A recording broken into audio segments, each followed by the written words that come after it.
आम आदमी पार्टी दिल्ली में एक पार्टी बनी, अन्ना आंदोलन से आम आदमी पार्टी बनी। अरविंद केजरीवाल वहीं की उपज कह सकते हैं, प्रोडक्ट कह सकते हैं। और उसके बाद उन्होंने एक राजनीति की, दिल्ली में एक नई तरह की राजनीति की। वो बोले आम आदमी पार्टी, मैं इनकम टैक्स कमिश्नर का पद छोड़ के आया, बड़ी मलाईदार पोस्ट होती है, लेकिन मैंने सब कुछ छोड़ा और मैं ईमानदारी को कायम करने के लिए राजनीति में आया। आपको जान के आश्चर्य होगा कि भारत की हिस्ट्री में किसी भी पर्व त्योहार पे रोक लगाने के लिए कोई भी डिप्टी सीएम प्रेस कॉन्फ्रेंस अगर किसी ने किया तो अरविंद केजरीवाल की सरकार के मनीष सिसोदिया जी जो डिप्टी सीएम थे, वो 30 सितंबर 2021 को प्रेस कॉन्फ्रेंस करके छठ पे रोक लगाने की घोषणा किया। दिल्ली के लिए आप क्योंकि सीएम कैंडिडेट हैं अपनी पार्टी के, तो दिल्ली के लिए आप दिल्ली वालों से क्या कहेंगे कि आप नया क्या देंगे जो अरविंद केजरीवाल नहीं देते, आम आदमी पार्टी नहीं देती, जो भारतीय जनता पार्टी नहीं दे पाई, जो कांग्रेस पार्टी नहीं दे पाई? देखिए, नेशनल यूथ पार्टी का मेन उद्देश्य है, जो नेशनल यूथ पार्टी का समाधान पत्र है, हम लोगों ने सबसे पहला जो दिल्ली में काम किया, 1 लाख लोगों तक एक सर्वे कराया, आपकी समस्या मेरा समाधान। सैकड़ों हजारों करोड़ की बिल्डिंग में जो रह रहा है वो आम आदमी तो हो ही नहीं सकता, ना ही आम आदमी के शुभचिंतक हो सकता है। आम आदमी पार्टी की सरकार है, उनके दावे तो बिल्कुल अलग हैं जो आप आरोप लगा रहे हैं। नहीं, उन्हीं के दावे के अंदर मैं बता रहा हूं, तो दिल्ली के डेटा जैसे इस बार एजुकेशन पे ले लेते हैं, वो तो कहते हैं एजुकेशन के सिस्टम हमने सही कर दिया, क्लासरूम हमने 5 स्टार बना दिए, हमने उसी पे बता रहा हूँ। दिल्ली में 12वीं पास जो इस बार हुआ 2024 में 12वीं का रिजल्ट जो आया है, 81% लोगों को एडमिशन ही नहीं मिला किसी भी सरकारी कॉलेज में। अरविंद केजरीवाल के जेल जाने को लेकर, शराब घोटाले को लेकर, उसको आप कैसे देख रहे हैं, आपकी पार्टी कैसे देख रही है, उसके पीछे की राजनीति क्या है?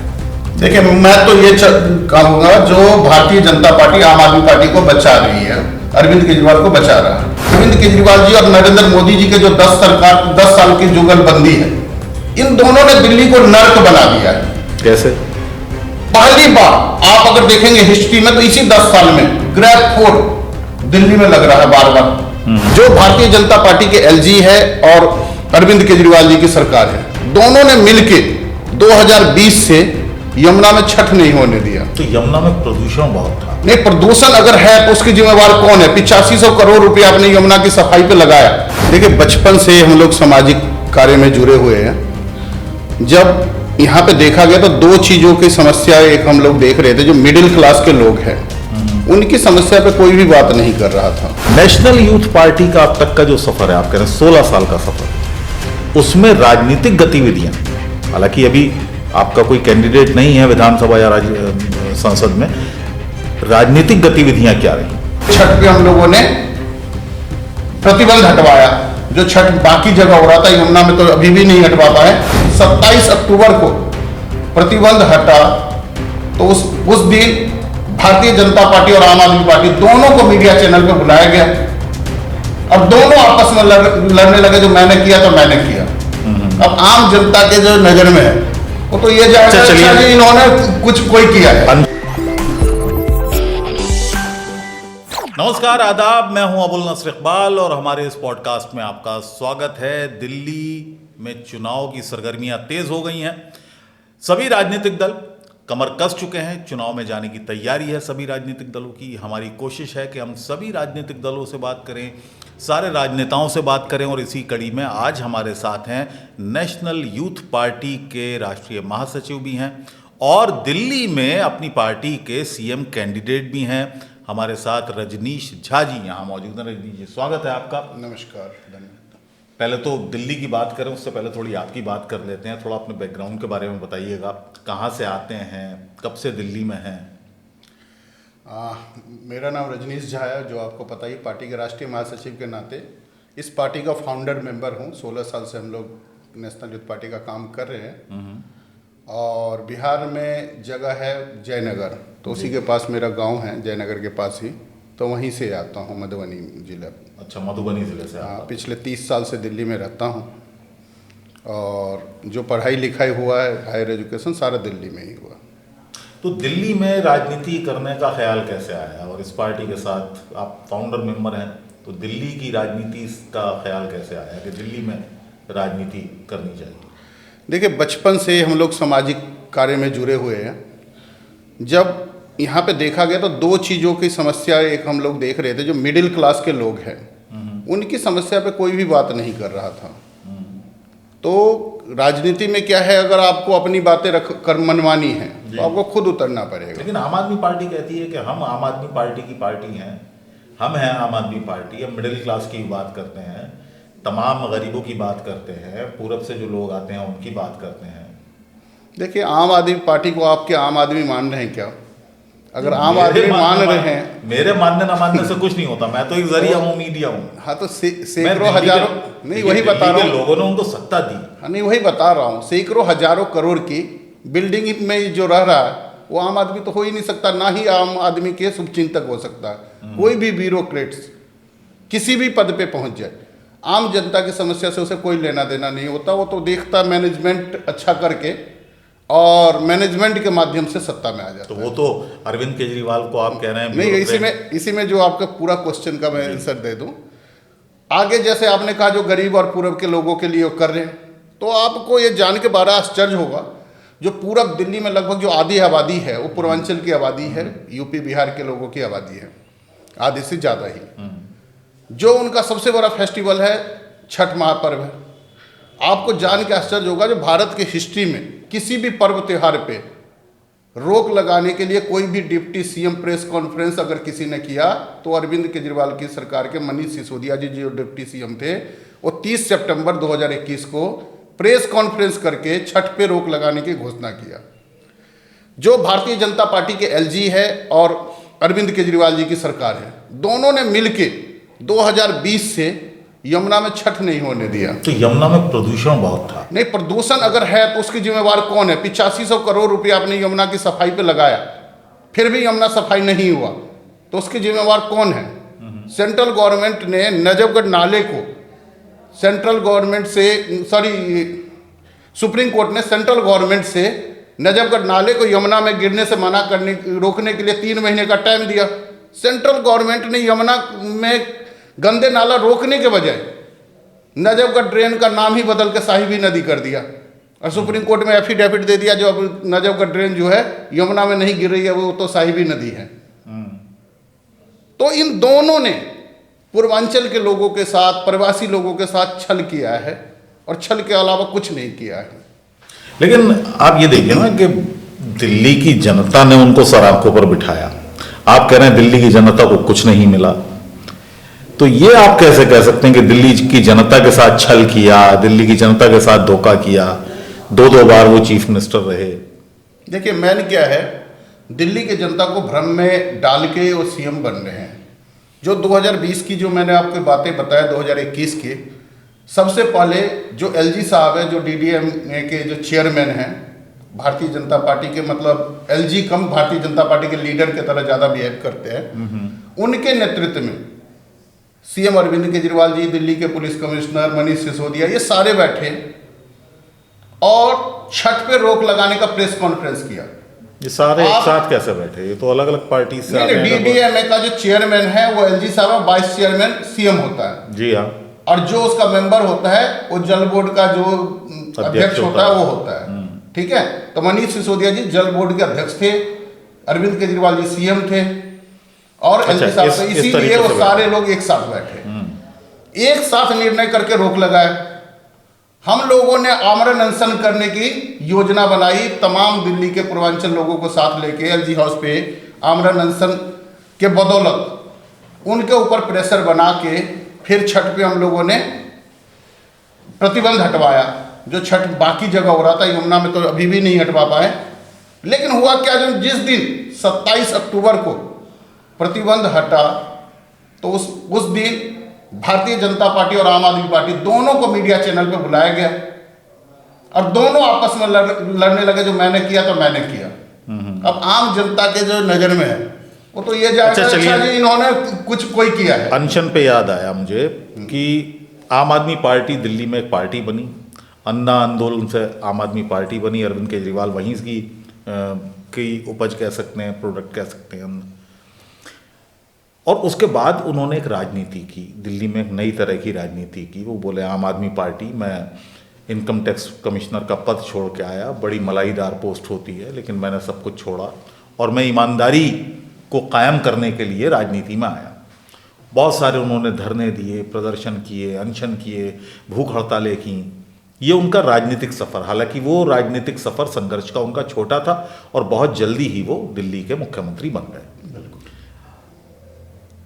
नेशनल यूथ पार्टी का अब तक का जो सफ़र है, आप कह रहे हैं 16 साल का सफ़र, उसमें राजनीतिक गतिविधियां, हालांकि अभी आपका कोई कैंडिडेट नहीं है विधानसभा या संसद में, राजनीतिक गतिविधियां क्या रही? देखिए, नेशनल यूथ पार्टी पहले दिन से, जब आपको मैंने बताया जो बनाने का एक उद्देश्य था, तो दो उद्देश्य था। एक तो मिडिल क्लास के लोगों को राजनीति में लाना और युवाओं को ज्यादा से ज्यादा पॉलिटिक्स में लाना। ठीक है, उसके लिए क्या किया? क्योंकि यूथ जो है राइट को राइट और रॉन्ग को रॉन्ग कहने वाला अगर कोई है तो वो युवा ही है। युवा के अलावा कोई भी राइट को राइट, रॉन्ग को रॉन्ग नहीं कहता, सब अपना लाभ और हानि देख के राइट रॉन्ग बोलता है।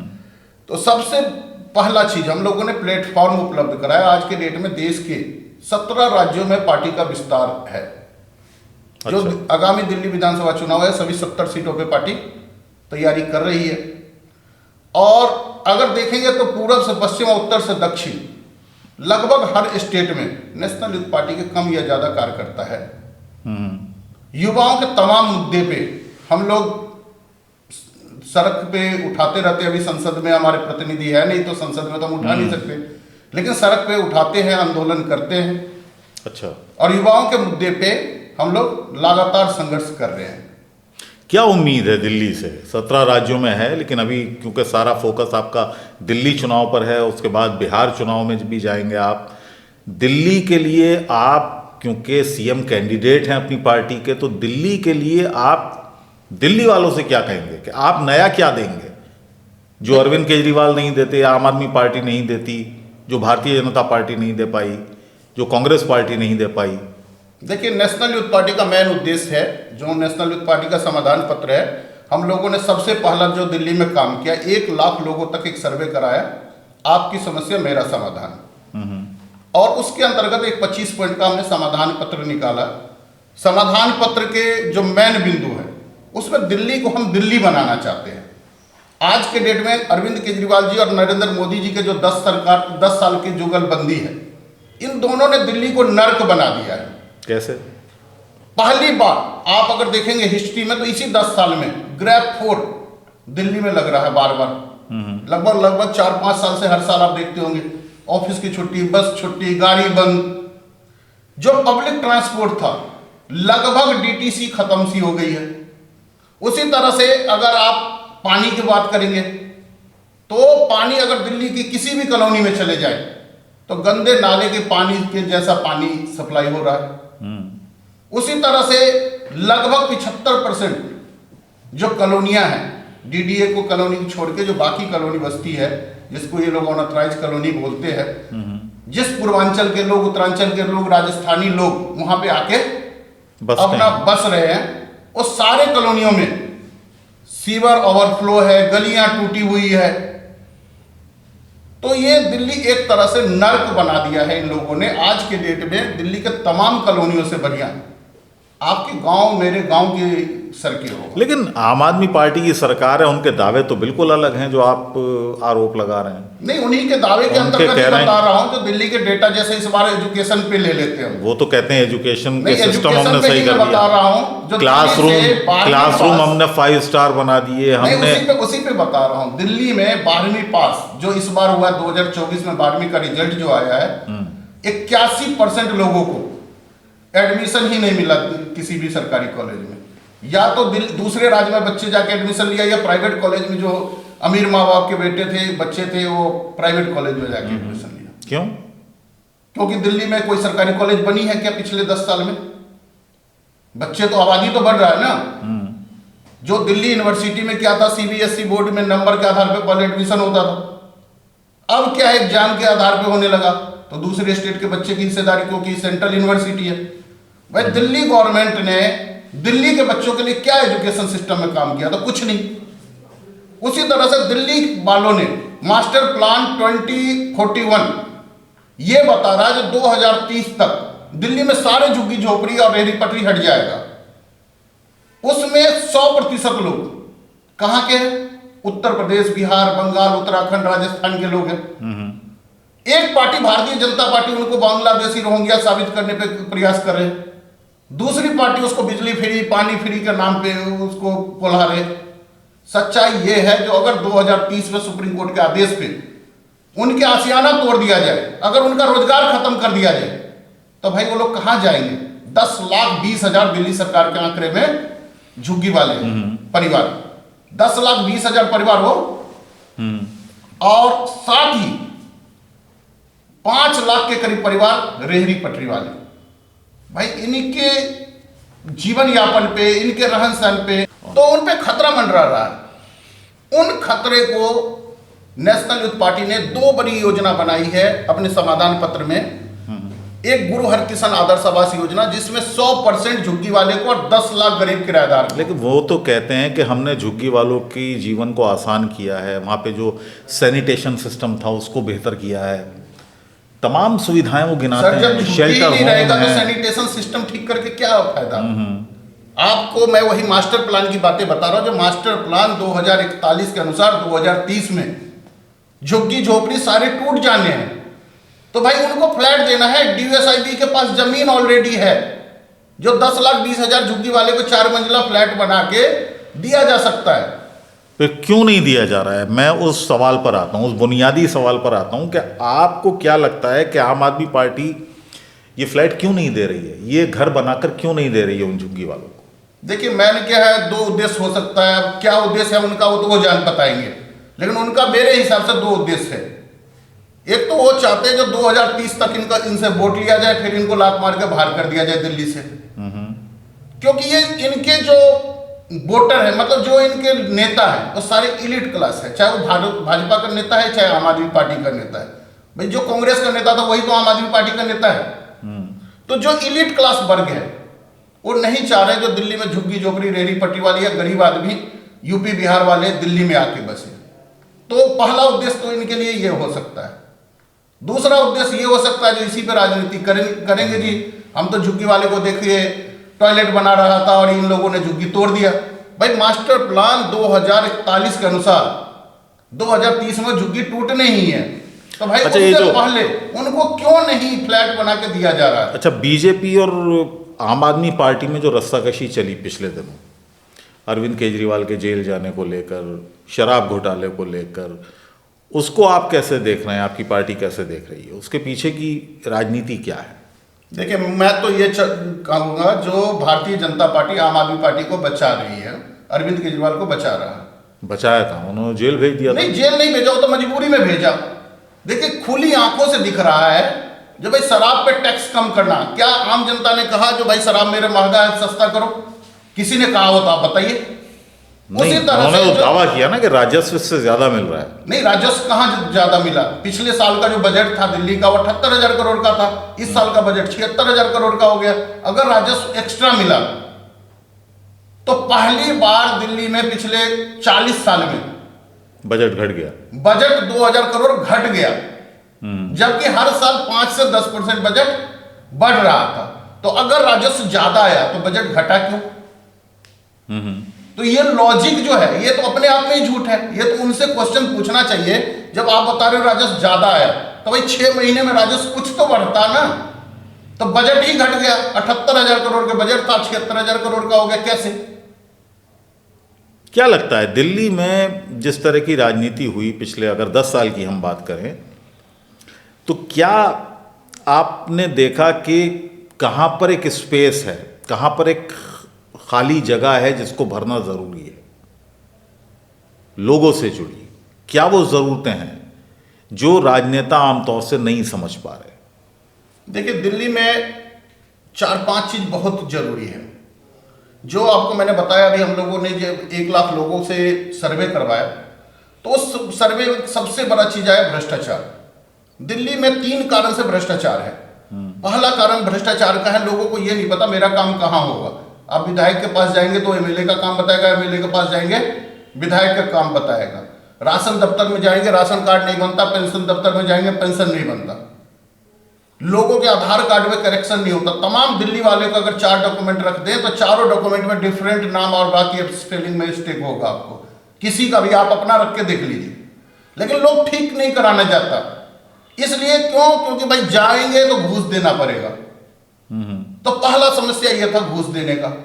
दूसरा समस्या है लोगों को पता भी है, तो जो ऑफिस आवर है उसी आवर में सरकारी ऑफिस भी खुलती है। लेकिन ये इतनी बड़ी बड़ी पार्टियां हो गई हैं, देखिए सत्ता में है। नहीं, एक बार ये पूरा कर लेता हूं।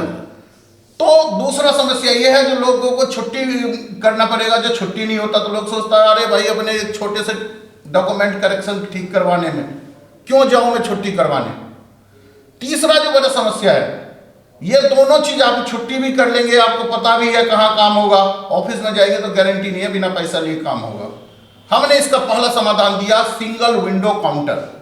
नेशनल यूथ पार्टी के समाधान पत्र में 1000 सिंगल विंडो काउंटर बनाने की योजना है। सरकार से जुड़ा कोई भी काम है, पुलिस और पासपोर्ट को छोड़ के सारे काम आपको सिंगल विंडो काउंटर पे एक ही जगह पे होगा। 1000 ऑफिस होगा, आपको नहीं पूछना जो ये काम एमसीडी का है, ये दिल्ली सरकार का, ये सेंट्रल गवर्नमेंट का। दूसरी बड़ी समस्या जो है दिल्ली में, जो मास्टर प्लान 2041 का जो मैंने जिक्र किया, उसके अनुसार झुग्गी वाले, रेहड़ी पटरी वाले और गरीब किराएदार पे एक बड़ा संकट आने वाला है। तो उसके लिए हम लोगों ने 2 योजना बनाया, श्री गुरु हरकिशन आदर्श आवास योजना और दूसरा राजा सलेश तहबाजारी स्वाभिमान योजना। 97 के बाद दिल्ली में तहबाजारी के अंतर्गत कोई दुकान नहीं दिया गया। लगभग 20 से 25 हजार आवास राजीव रत्न पे बनाया भी गया, लेकिन झुग्गी वाले को दे कैसे रहे, जैसे 100 झुग्गी है 50 मकान दे देता है, वो 50 लोग फिर अपना बिल्डिंग बेच के आ जाता है। अरे भाई 100% झुग्गी वाले को एक साथ दो ना। जिस एरिया में 100% झुग्गी वाले को एक साथ दिया गया वहां दोबारा झुग्गी नहीं बना। तो ये दूसरी बड़ी समस्या दिल्ली की थी। तीसरी समस्या जो है टैक्स से जुड़े हुए टैक्स की, तो हमने दिल्ली में जो बिजली है जी, आज के डेट में भारत की सबसे कमर्शियल बिजली और इंडस्ट्रियल बिजली महंगी है। इससे महंगी बिजली पूरे भारत में नहीं है। इस कारण से इंडस्ट्री यहां से यूपी और हरियाणा की तरफ मूव कर रहा, जिससे रोजगार कम हुआ, रोजगार कम होगा तो चलिए अब एक चुनावी सवाल आपसे पूछ लेता हूं। बड़ी पार्टियां हैं, भारतीय जनता पार्टी, आम आदमी पार्टी, कांग्रेस पार्टी, इनके बीच चुनाव लड़ना आप समझते हैं कि आसान होगा दिल्ली में? देखिए राजनीति तो कभी आसान होते नहीं है, और अगर आसान हो तो फिर राजनीति नहीं है। मैं वही कह रहा हूँ, आपकी कोई स्ट्रेटेजी होगी कि इतने बड़े बड़े दलों के बीच, जिनके पास सत्ता है, पावर है, पैसा है, उनके बीच अपनी एक प्रेजेंस लोगों को दिखाना कितना मुश्किल चुनौती है, और उसमें आपको क्या उम्मीद है? देखिए, जो इन लोगों के बीच में हम लोग केवल मुद्दे आधारित राजनीति कर रहे हैं। एक पार्टी धर्म के आधार पर राजनीति कर रहा है, दूसरा जातिगत और कुछ मतलब नीचे वो गलत तथ्य पेश करके बिजली फ्री, पानी फ्री, टिकट फ्री ऐसे घोषणा करके, लेकिन बिजली फ्री, पानी फ्री किसी को है नहीं, रियल ये है। तो इस टाइप की राजनीति कर रहा। लेकिन हम लोग मुद्दे आधारित राजनीति, जो दिल्ली को क्या जरूरत है और क्या होना चाहिए दिल्ली सरकार के अधिकार क्षेत्र में और दिल्ली के बजट में, हम लोग उस पे संघर्ष कर रहे हैं, उस मुद्दे को जनता तक पहुंचा रहे हैं और उसी मुद्दे पे लड़ रहे हैं। और हमें पूरा भरोसा है जो दिल्ली की आम जनता जो है उनको भी पता है जो भाई जो जरूरत है हमारा, और नेशनल यूथ पार्टी पूरा करेगी। ये भारतीय जनता पार्टी या आम आदमी पार्टी। जनसंपर्क तो आपका पहले से रहा होगा दिल्ली में? हाँ जी। क्या रिस्पॉन्स आ रहा है उसका? अच्छा आ रहा है रिस्पॉन्स, तभी तो मैं बता रहा हूँ यहाँ पे जो मतलब लोग समझ रहे हैं हमारी बातें और हमारे साथ जुड़ भी रहे हैं। आपने पूर्वांचल की, बिहार की बात की, आपको क्यों लगता है कि पूर्वांचल या बिहार के लोगों के साथ ज्यादती हो रही है इस सरकार में? देखिए जाति, एक तो मैंने छठ की बातें आपको बताया। आप पूर्वांचल से जुड़े कोई भी कॉलोनी में चले जाइए दिल्ली में, लगभग ऐसे 1300-1400 कॉलोनी है दिल्ली में जहाँ पे प्रवासी लोग, पूर्वांचली लोग, बिहार के लोग हैं। वहाँ पे छोटे से छोटे सुविधा के लिए भी लोग तरस रहे हैं। और ये लोग मतलब ये बता रहे जो मैं तो एहसान कर रहा हूँ। जैसे रजिस्ट्री आपको प्रॉपर्टी का कराना है, प्रधानमंत्री जी कर रहे भाई पीएम उदय योजना हम ला रहे हैं, इस योजना में आप नक्शा के अंतर्गत आओ। अरे भाई जिसके मकान बना हुआ 20-20 साल पुराने मकान है, उसकी रजिस्ट्री क्यों नहीं होगा? मीटर लगा रहे, आपके ही संस्थान मीटर लगा रहा है, आपके संस्थान पानी का कनेक्शन दे रहा है, भले उसमें पानी ना आए। लेकिन आज भी उन लोगों का रजिस्ट्री नहीं हो रहा। उनके साथ सौतेला व्यवहार अगर देखेंगे तो सबसे ज्यादा यूपी बिहार के लोगों के साथ में दिल्ली में दोनों सरकार कर रही है सौतेला व्यवहार। उनको वोट बैंक के रूप में तो यूज कर रही है, लेकिन उनके डेवलपमेंट पे पूरे दिल्ली में पूर्वांचल के लोगों के डेवलपमेंट पे कोई ध्यान नहीं दिया जा रहा है। लेकिन बड़े बड़े चेहरे हैं उनके पास। मनोज तिवारी, वो पूर्वांचल की, बिहार की बात करते हैं, भोजपुरी में गीत गाते हैं और सारी पब्लिक दीवानी हो जाती है उनकी। देखिए, मनोज तिवारी जी हो चाहे कोई और लीडर हो, ये लोग केवल नाम के लिए पूर्वांचली लीडर है। ये लोग काम के लिए नहीं है, पूर्वांचल के चेहरा बन के पूर्वांचल के लोगों को ही ठग रहे हैं। क्योंकि अगर पूर्वांचल के लोगों के सच्चे हितैषी होते तो ये संसद में उठाते, जो भाई हर पूर्वांचलियों के जो प्रॉपर्टी है उसका रजिस्ट्री क्यों नहीं हो रहा। लेकिन अपने सरकार के सामने क्या मनोज तिवारी जी ने कभी उठाया मुद्दा? उसी तरह से जब छठ पे रोक लगा दिया गया तो क्या संसद में मनोज तिवारी जी ने या जो विधायक पूर्वांचल से जुड़े हुए हैं आम आदमी पार्टी बीजेपी में, क्या विधानसभा में कभी मुद्दा उठाया? तो आपको पता चलेगा जो एक भी विधायक या सांसद विधानसभा या संसद में मुद्दा नहीं उठाया। आप विधायक या सांसद ऐसे लोगों को क्यों चुनते हैं मुद्दा उठाने के लिए? तो ये लोग जो है केवल हाथ उठाने के लिए गुलामी कर रहे हैं अपने अरविंद केजरीवाल जी और नरेंद्र मोदी जी का। सच्चाई ये है, पूर्वांचल के क्षेत्र का डेवलपमेंट अगर देखेंगे तो पूरा प्लान नेशनल यूथ पार्टी का जो है उसके अंतर्गत 100%, जैसे हमने पानी की समस्या है, हमने दिल्ली को 1000 पार्ट में बांटा आबादी के आधार पे, चाहे वो पूर्वांचली क्षेत्र है, नॉन पूर्वांचली क्षेत्र है, हर एरिया के लिए 1 MGD पानी रिजर्व का हम बात कर रहे हैं। जो शुद्ध साफ पानी, आपको आरओ लगाने की जरूरत नहीं होगा, 1 MGD पानी आपको गारंटी हर 30,000 पॉपुलेशन पे मिलेगा, 1 CRW पे मिलेगा। उसी तरह से जितने सीवर लाइन है या बाकी लाइन है 100% हम चेंज करवाएंगे। चलिए, हमारी शुभकामनाएं हैं आपके साथ दिल्ली चुनाव के लिए। हमारी शुभकामनाएं आपके साथ, आपकी पार्टी के लिए हमारी शुभकामनाएं आपके साथ। आपसे लगातार बातचीत होती रहेगी इस दिल्ली के इलेक्शन के दौरान और आपसे मुलाकातें भी होती रहेंगी। तो इस पॉडकास्ट में फिलहाल इतना ही। अगले पॉडकास्ट में आपसे फिर मुलाकात होगी किसी और हस्ती के साथ। तब तक के लिए इजाज़त दीजिए। नमस्कार।